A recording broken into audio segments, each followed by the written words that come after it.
Okay, this morning, this is 17 short clips related to the 2019 paper. Okay, so Happy Planet Index is not on the syllabus. However, it's a really, really good thing to talk about in terms of economic development, which is on the syllabus and is a key issue. Okay, Happy Planet Index is well-being times life expectancy divided by ecological footprint. That is the equation. You all know the number one country in the world happens to be Costa Rica. That's because they get 99% of their energy through renewable resources, which is really, really important right now because the price of oil and gas is shooting up. So perhaps they've done exactly the right thing in terms of what they've done.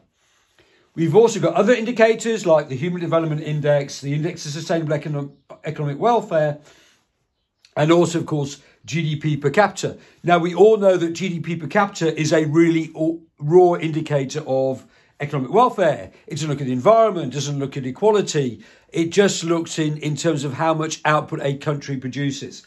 So in many ways, it's actually quite weak.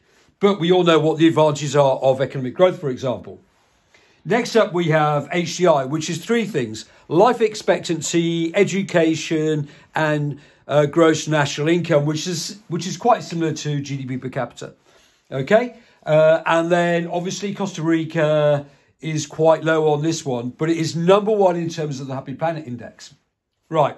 The Index of Sustainable Economic Welfare, which is what Nick Marks worked on for years and years and years, is quite a complex one. But basically what they're saying is in America, even though GDP per capita has gone up every single year, which is what you expect between 1950 and the year 2020, in terms of the genuine progress indicator, it's actually gone down. The reason for that is because of damage to the environment and also inequality.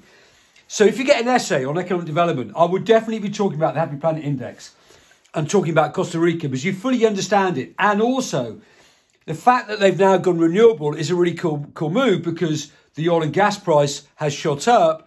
So therefore, because they were the first country to do this, first mover advantage, etc., but also their country is going to be much better off.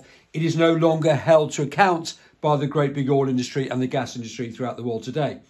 So I just think the Happy Planet Index is a really cool thing to talk about in the exam. Thank you.